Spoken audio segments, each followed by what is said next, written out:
जय श्री गणेश भगवान की जय। जय श्री भोले शंकर भगवान की जय। हिंदू कैलेंडर के अनुसार वर्ष के अंतिम माह फाल्गुन माह पूर्णिमा को होलिका दहन होता है। होली की पौराणिक कथा 4 घटनाओं से जुड़ी हुई है। पहली होलिका और भक्त प्रहलाद की, दूसरी कामदेव और शिव की, तीसरी राजा पृथु और राक्षसी ढूंढी की, चौथी श्री कृष्ण और पूतना की।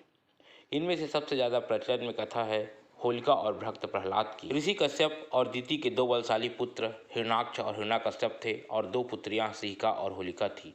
हिरणाक्ष धरती को जल में डुबो दिया था तो भगवान विष्णु ने वराह अवतार लेकर हिरणाक्ष का वध किया था।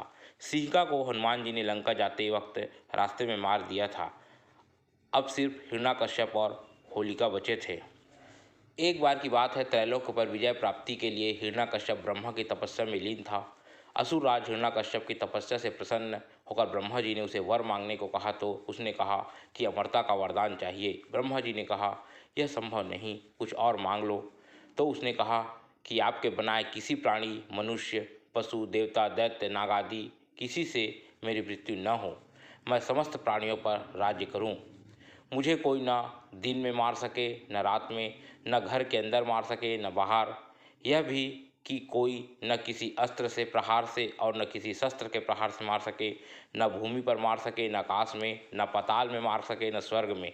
ब्रह्मा जी तथास्तु कहकर उसे वर प्रदान करके अंतर्ध्यान हो गए। हिरण्यकश्यप जब तपस्या में लीन था तब उसी दौरान देवों ने असुरों पर आक्रमण कर उन्हें परास्त कर दिया था और देवराज इंद्र हिरण्यकश्यप की गर्भिणी पत्नी कयाधु को बंदी बनाकर ले गए थे। परंतु बीच रास्ते में ही उनकी मुलाकात देवर्षि नारद से हुई। नारद जी ने इंद्र को उपदेश दिया कि आप ये पाप कर रहे हैं। उपदेश सुनकर इंद्र ने हिरण्यकश्यप की पत्नी कयाधु को महर्षि के आश्रम में छोड़कर स्वयं देवलोक चले गए। गर्भवती कयाधु को नारद ने विष्णु भक्ति और भगवत तत्व से अवगत कराया। यह ज्ञान गर्भ में पड़ रहे पुत्र प्रहलाद ने भी प्राप्त किया। इधर हिरण्यकश्यप जब लौटा तो इस वरदान ने उसके भीतर अजर अमर होने का भाव उत्पन्न हो गया। इसके चलते उसने धरती पर अत्याचार शुरू कर दिया था। उसने देवों को अपना दास बनाया, ऋषि मुनियों व भगवत भक्तों को तंग करने लगा, यज्ञों को नष्ट भ्रष्ट करने लगा। उसने आदेश दिया कि उसके राज्य में किसी भी देवता की पूजा नहीं होनी चाहिए। उसने कहा कि हिरण्याय नमः के अतिरिक्त किसी भी मंत्र का उच्चारण नहीं किया जाएगा। पूरे राज्य में स्वयं उसी की पूजा की जाए, अन्य किसी की नहीं। जो ऐसा नहीं करे उन्हें वह मार दिया करता था।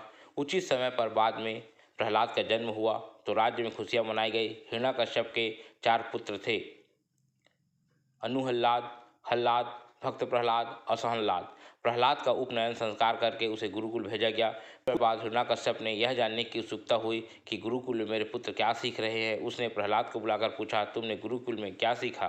प्रहलाद ने कहा, भगवान विष्णु की भक्ति, 9 भक्ति सीखी। अपने पुत्र के मुख से अपने शत्रु विष्णु का नाम सुनकर हिरण्यकश्यप क्रोधित हो गया।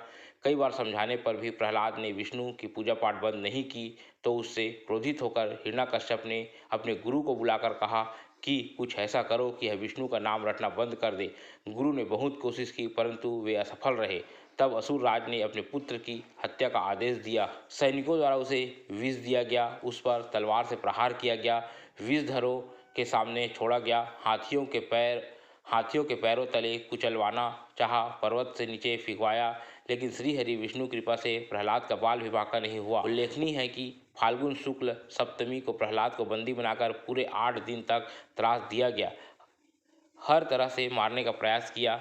हिरण्यकश्यप को चिंता होने लगी कि यह नहीं मरा तो लोग विष्णु की भक्ति करने लगेंगे। उसकी चिंता को देखकर उसकी बहन होलिका ने कहा, आप चिंता ना करें भैया, मुझे ब्रह्मा से वरदान प्राप्त है कि मैं किसी भी प्रकार से अग्नि में जलकर नहीं मर सकती। अग्नि में तो सभी भस्म हो जाते हैं। तब हिरण्यकश्यप ने अपनी बहन होलिका से कहा कि तुम प्रहलाद को अपनी गोदी में लेकर अग्नि में बैठ जाओ, जिससे वह जलकर भस्म हो जाएगा। होलिका को वरदान था कि उसे अग्नि तब तक कभी हानि नहीं पहुंचाएगी जब तक कि वह किसी सद्बुद्धि वाले मानव का अहित करने की न सोचे।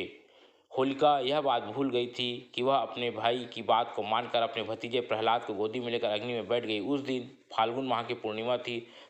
सद्बुद्धि वाले प्रहलाद का अहित करने के प्रयास में होलिका तो स्वयं जलकर भस्म हो गई और प्रहलाद श्रीहरि विष्णु का नाम जपते हुए अग्नि से बाहर आ गया। यह देखकर तो हिरण्यकश्यप और भी ज़्यादा क्रोधित और चिंतित हो गया। इस घटना के बाद हिरण्यकश्यप ने प्रहलाद को एक खंभे से बांध दिया। फिर भरी सभा में प्रहलाद से पूछा, किसके बलबूते पर तू मेरी आज्ञा के विरुद्ध कार्य करता है? प्रहलाद ने कहा, आप अपना असुर स्वभाव छोड़ दे, सबके प्रति समता का भाव लाना ही भगवान की पूजा है। हिरण्यकश्यप ने क्रोध में कहा, तू मेरे सिवा किसी और को जगत का स्वामी बताता है? कहाँ है वह तेरा जगदीश्वर? क्या इस खंभे में है जिससे तू बंधा है? यह कहकर हिरण्यकश्यप ने खंभे में घूसा मारा। तभी खंभा भयंकर आवाज करते हुए फट गया और उसमें से एक भयंकर डरावना रूप प्रकट हुआ, जिसका सिर सिंह का और धड़ मनुष्य का था।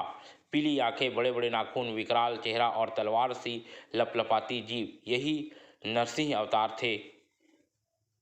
उन्होंने तेजी से हिरण्यकश्यप को पकड़ लिया और संध्या की बेला में, न दिन में न रात में, सभा की देहली पर, न बाहर न भीतर, अपनी जांघों पर रखकर, न भूमि पर न आकाश में, अपने नखों से, न अस्त्र से न शस्त्र से उसका कलेजा फाड़ डाला। हजारों सैनिक जो प्रहार करने आए, उन्हें भगवान नरसिंह ने हजारों भुजाओं नख रूपी शस्त्रों से खदेड़ कर मार डाला। फिर क्रोध में भरे नरसिंह भगवान सिंहासन पर जा बैठे। तब प्रहलाद ने दंडवत होकर उनकी पूजा अर्चना की। प्रहलाद का रासलीला करने के बाद नरसिंह भगवान चले गए।